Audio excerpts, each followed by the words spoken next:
আমরা পনিরটা কেটে নেব। এরকম সাইজে পনিরগুলো আমরা কেটে নেব।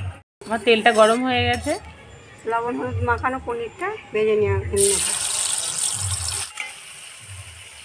আজকে ঘরোয়া পদ্ধতিতে আজকে পনির ঝোল করব।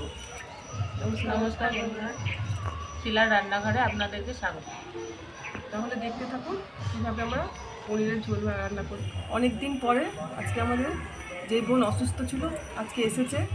আপনারা জিজ্ঞাসা করেছিলেন ওর অসুস্থতার জন্য ও আসতে পারেনি। আমরা পনিরটা লম্বা লম্বা করে কেটে নেব।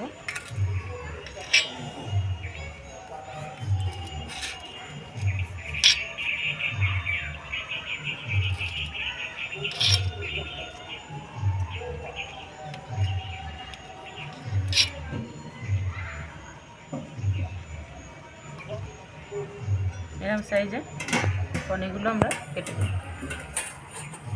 পনির ঝোল করার জন্য আলুগুলো এভাবে লম্বা লম্বা করে কেটে নেব। পনিরের ঝোল বানাবো বলে মশলাটা বেটে নেব।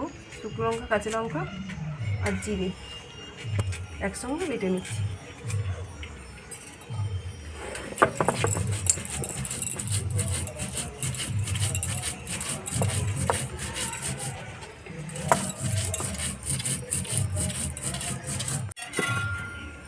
পনিরটাকে আমরা জল দিয়ে ভালো করে ধুয়ে নেব।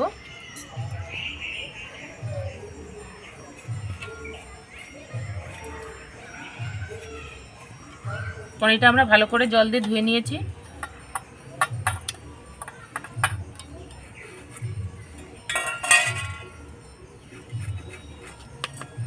এর মধ্যে লবণ দিয়ে দেবো,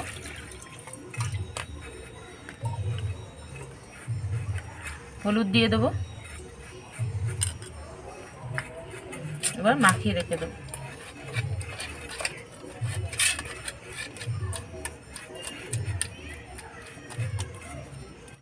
নুনটা ধরে গেছে, কড়াইটা বসিয়ে দেবো।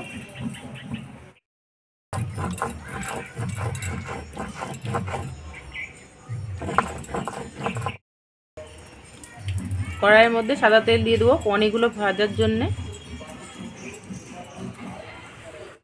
আমার তেলটা গরম হয়ে গেছে, লবণ হলুদ মাখানো পনিরটা ভেজে নেব।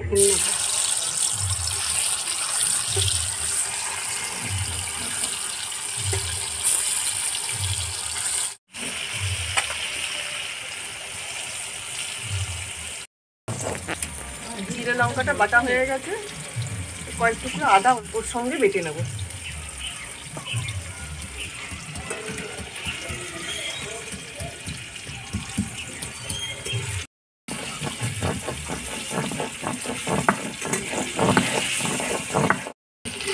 পনিরটা ভাজা হয়ে গেছে, তুলে নেবো এবার।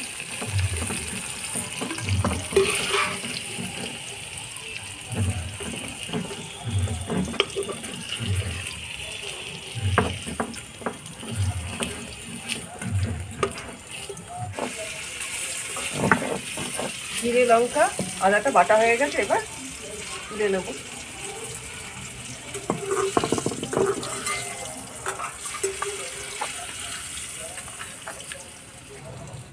তেলের মধ্যে আলুগুলো দিয়ে দেবো।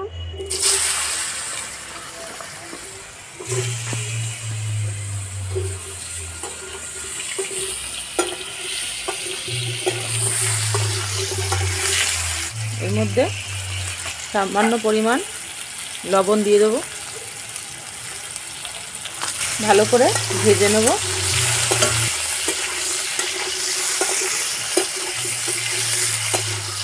আলুটা ভাজার জন্য সামান্য একটু হলুদের গুঁড়ো দিয়ে দেবো।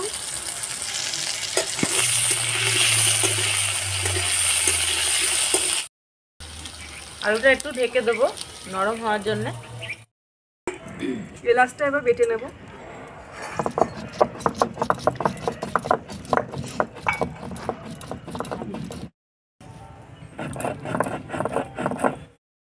আলুটা দেখে নেবো এবার।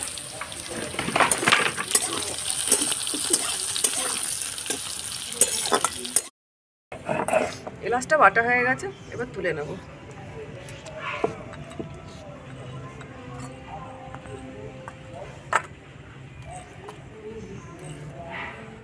আলুটা আমরা লাল লাল করে ভেজে নেব। ইউটিউব থেকে যারা আমাদের রান্না দেখেন, আমাদের ইউটিউব চ্যানেল শিলার রান্নাঘর চ্যানেলটিকে সাবস্ক্রাইব করে আমাদের পাশে থাকবেন। ফেসবুক থেকে আমাদের রান্না যারা দেখেন, ফেসবুক পেজটিকে ফলো করে আমাদের পাশে থাকবেন, শিলার রান্নাঘর। আমার ভাজা হয়ে গেছে, দেখুন লাল লাল করে ভেজে নিয়েছি। এবার মশলাটা দিয়ে দেবো, আদা জিরে আর লঙ্কা বাটাটা দিয়ে দেবো।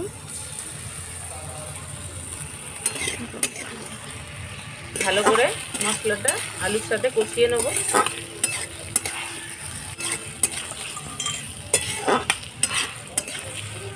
আমাদের আলু ভাজার সময় লবণ অল্প করে দেওয়া ছিল, আর একটু লবণ দিয়ে দেবো। 1 চামচ হলুদ গুঁড়ো দিয়ে দেবো।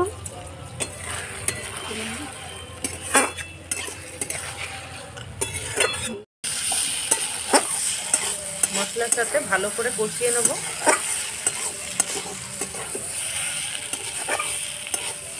মশলার থেকে কষানোতে দেখুন তেলটা বেরিয়েছে। এবার আমরা জল দিয়ে দেবো।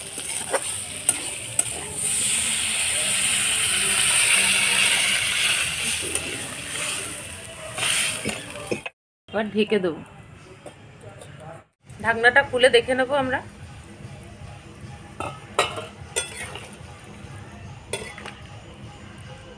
আলুগুলো গলে গেছে। এবার ভেজে রাখা পনিরটা দিয়ে দেবো।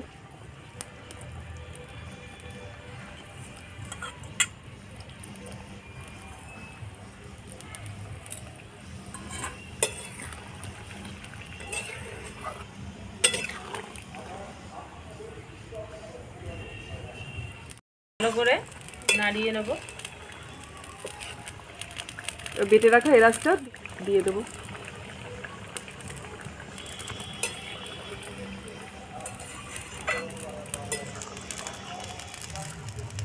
অল্প সামান্য চিনি দিয়ে দেবো।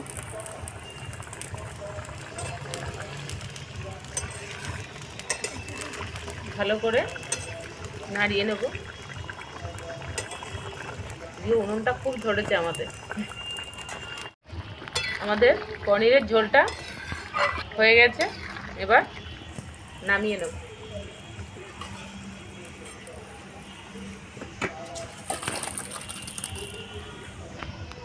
তৈরি হয়ে গেছে আমাদের পনির আলু ঝোল। আপনারা পুরো রেসিপিটা দেখুন কীভাবে আমরা তৈরি করলাম পনির আলুর ঝোল। ভালো লাগলে লাইক করবেন, শেয়ার করবেন, কমেন্ট করে জানাবেন। ভালো থাকবেন, সুস্থ থাকবেন, আমাদের পাশে থাকবেন। ধন্যবাদ। ধন্যবাদ।